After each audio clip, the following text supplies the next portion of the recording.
So I'm going to start with a few easy questions, and then I'm going to ask him a few questions about things that are in the book but didn't make their way into the time he had for the presentation, but I think are important and interesting.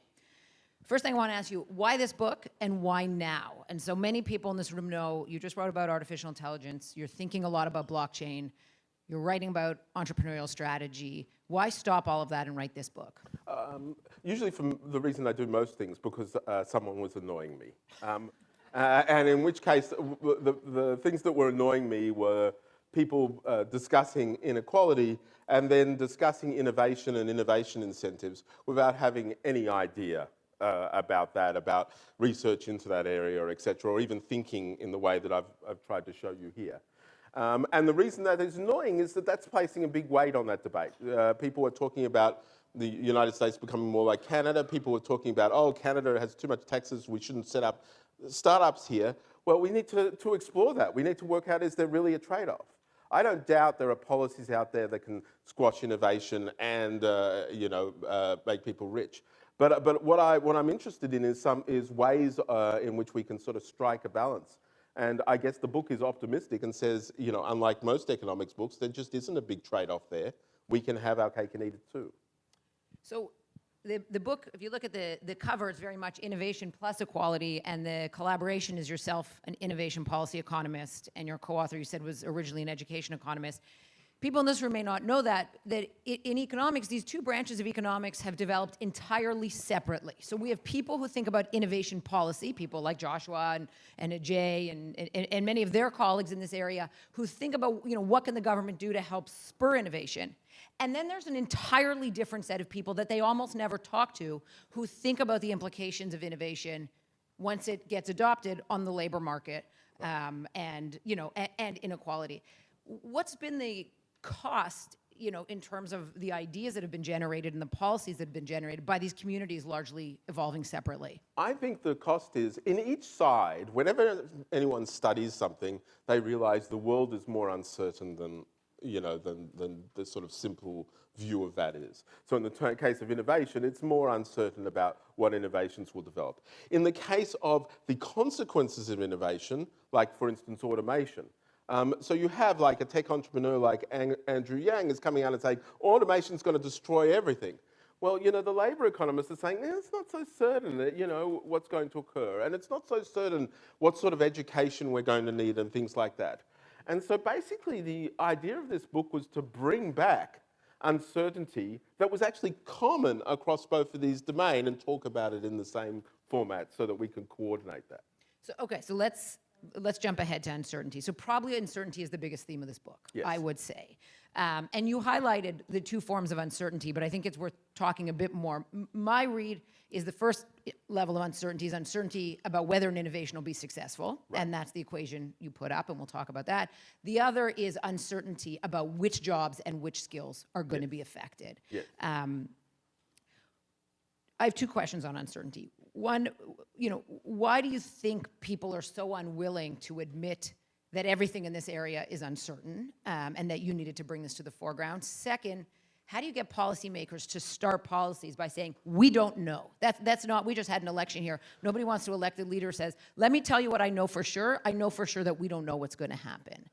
So I think the way in which we, so in terms of the first question, what uncertainty tends to encourage is less extreme thinking and more marginal thinking, which softens any debate. That's one thing that occurs.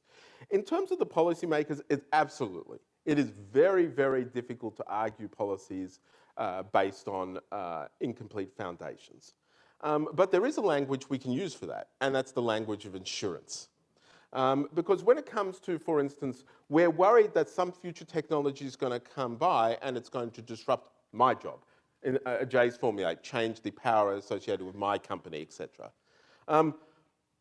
The way we currently sort of paint that thing is, we must, therefore, it's going to hit this job, this job, this job, and moreover, the new jobs that are going to be good at this, this, and this. So we should train these people to become this. So we should take the coal miners and make them into coders. Now, I educate business people with a transformational thing. And it's hard to get people doing that to a general skill, let alone taking somebody who has done, for starters, middle-aged. That's a wash. And then and being able to retrain on these things. And so what we have to think about is, what are the skills that we need to endow, and when do we need to endow it, that's going to create flexibility? So a lot of people say, for instance, oh, look, computers taking over the world. We should teach our kids to code. By the way, the one thing that the AIs are doing is coding. That's basically what they do to some degree. That's completely unclear. It's like, this is a computers are the future. This is a thing we do with computers. Let's do that. It's craziness.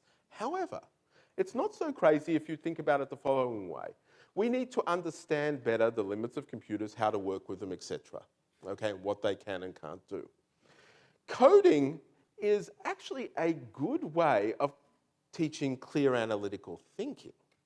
It's a good way of thinking about how hard it is to describe stuff, which is, of course, what we're trying to do when we teach mathematics, except we never have got to that level.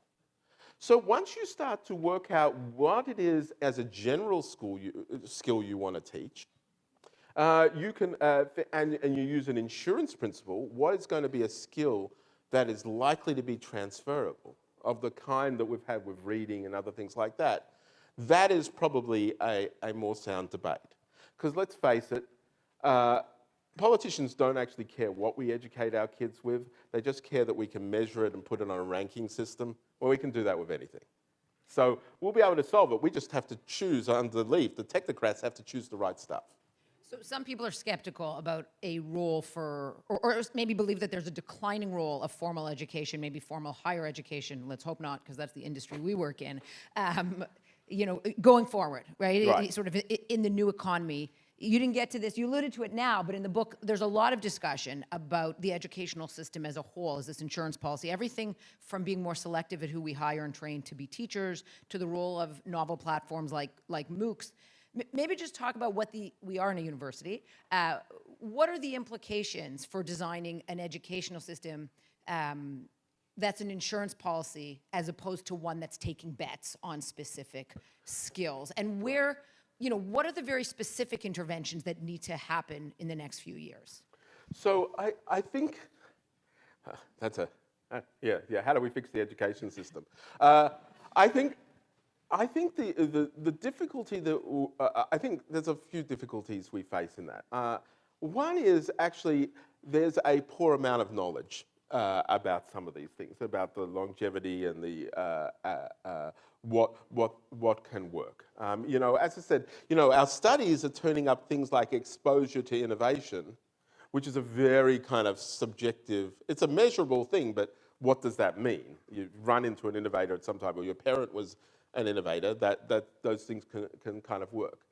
How do we sort of translate that into things that will generate outcomes? Now, my co-author, actually, his solution to this in his previous book was called, and it's well worth reading, called Randomistas.